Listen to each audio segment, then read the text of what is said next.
Happy Holi everyone and welcome back to my channel. Hope आप सब लोग बहुत अच्छे होंगे और अपनी होली बहुत अच्छे से एंजॉय कर रहे होंगे। वैसे तो हमारे यहाँ पे मान्यता है कि हम कटहल की सब्ज़ी बनाएं होली के दिन, बट मैंने सोचा कि नहीं, इस बार कटहल की हम बिरयानी बनाएंगे। तो कटहल की बिरयानी के लिए ना मैंने सोचा कि यार ज़्यादा तामझाम नहीं करेंगे, क्योंकि ऑब्वियसली घर पे गेस्ट भी आने वाले थे। तो मैं सोचा कि जितने कम इंग्रेडिएंट भी जितना अच्छा बन सके उतना अच्छा हम बनाने की कोशिश करेंगे। तो उसके लिए क्या किया, मैंने एक छोटा सा कटहल लिया था और उसे मैंने क्यूब साइज़ में कट कर लिया और उसमें नमक, हल्दी, मिर्ची पाउडर, धनिया पाउडर, दही, चॉप्ड कोरिएंडर लीव्स और ड्राइड पुदीना, जो मैं प्रिज़र्व करके रखने के लिए ड्राई करके रखती हूँ उसको, क्योंकि हमारे यहाँ पे कभी कभी ही फ्रेश पुदीना मिलता है। तो उसको प्रिज़र्व करके रख के मैंने उसको भी डाल दिया था और उसे मैं कम से कम आधा एक घंटे के लिए छोड़ दूँगी मैरिनेट होने के लिए। तो जब तक हमारे कटहल मैरिनेट हो रहे थे तब तक मैंने सोचा कि जो हमारे प्याज हैं इनका मैं बरिस्ता बना लेती हूँ, क्योंकि ऑब्वियसली बिरयानी में बरिस्ता इज़ वेरी इम्पॉर्टेंट। तो उसे मैंने कुकर में चढ़ा दिया था और जब तक मेरे बरिस्ता रेडी हो रहे थे तब तक मैं यहाँ पे चावल की तैयारी कर रही थी। चावल की तैयारी में हमें ज़्यादा कुछ खास करना नहीं है। हमें एक बड़े से पॉट में ज़्यादा पानी लेना है और उस पानी में हम कुछ खड़े मसाले डालेंगे ताकि वो फ्लेवर्स जो हैं वो चावल में अच्छी तरीके से जा सके। कौन कौन से मसाले हैं वो मैं अपने डिस्क्रिप्शन बॉक्स में मेंशन कर रही हूँ। जब एक बार हो जाए फिर उसमें थोड़े से फ्रेश कोरिएंडर लीव्स चॉप करके डाल देंगे और जो मेरे पास ड्राइड पुदीना है, आप चाहे तो फ्रेश पुदीना ऑब्वियसली यूज़ कर सकते हैं। मेरे पास जो अवेलेबल था मैं उसी को ही यूज़ कर रही थी। अब हम इसे चढ़ा देंगे बॉईल होने के लिए। जब तक वो बॉईल होगा तब तक हम बासमती राइस को अच्छी तरीके से 2-3 बार वॉश करके जितनी देर लगे उतनी देर तक हम उसको सोक होने के लिए छोड़ देंगे।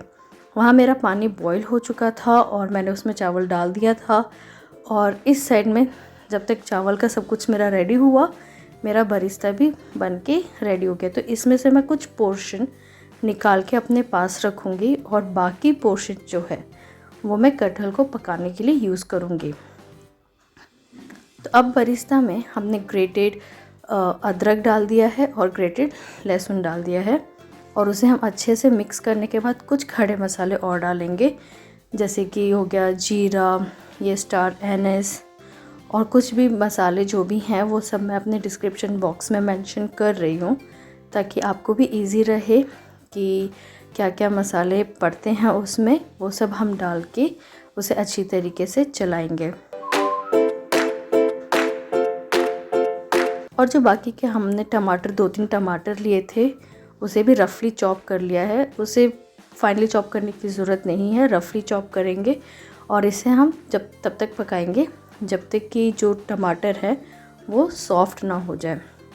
जब तक हमारे टमाटर पक रहे थे, यहाँ पे मेरे जो चावल है वो भी ऑलमोस्ट 80% तक पक के रेडी हो चुके हैं। हमें ओवर कुक नहीं करना है, हमें प्रॉपर कुक भी नहीं करना है, हमें अंडर कुक रखना है, क्योंकि हम जब बिरयानी बनाने जाएंगे तो उस टाइम पे भी वो थोड़े से और पकेंगे। तो चावल को स्ट्रेन करके मैंने एक साइड में रख लिया और यहाँ पे मेरे जो टमाटर थे वो सॉफ्ट होके रेडी हो गए हैं। अब हम इसमें अपने जो भी कटहल मैरिनेट करके रखे हुए थे ना वो सब डाल देंगे। तो ये सारा प्रोसेस करने में मुझे ऑलमोस्ट आधा घंटा वैसे भी लग गया था। तो जो कटहल है वो आधे घंटे आराम से मैरिनेट हो चुका था और उसमें थोड़ा सा और पानी डाल के हम उसे मिला लेंगे और उसे प्रेशर कुक होने के लिए छोड़ देंगे फॉर एटलीस्ट 1 विसल और मैक्सिमम 2 विसल्स।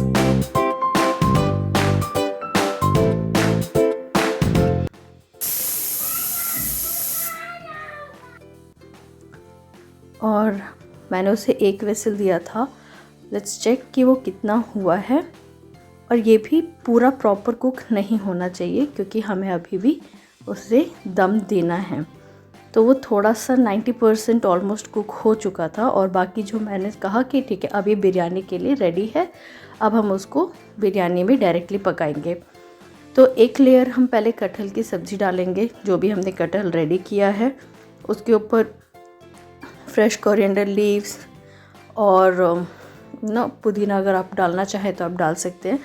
और सेकंड लेयर हम डालेंगे अपने जो बासमती राइस हमने बनाया हुआ है वो डालेंगे। अब बासमती राइस के ऊपर जो भी चीज़ आपको लगे कि नहीं बढ़ जाना चाहिए तो वो सब डाल दीजिए। फॉर एग्ज़ाम्पल मैंने डाला था फ्रेश कोरिएंडर लीव्स चॉप्ड करके, फिर जो फ्रेश पुदीना तो खैर नहीं था मेरे पास, ड्राइड पुदीना मैंने डाला था उसमें, फिर बरिस्ता डाल दिया था अपना।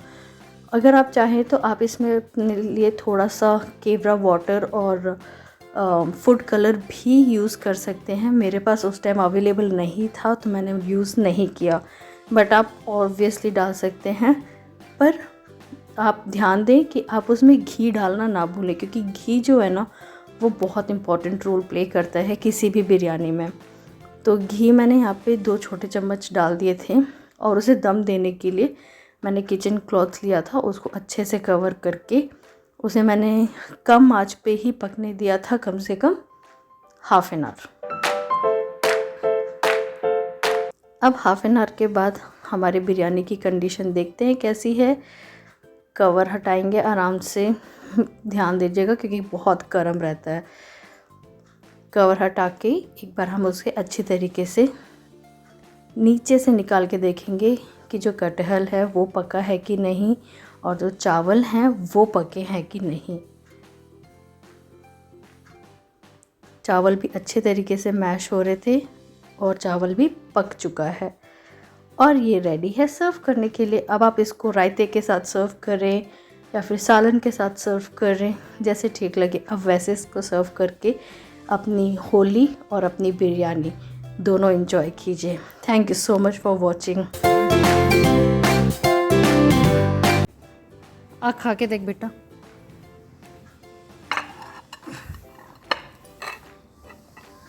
वो नहीं, ये खा के बताओ।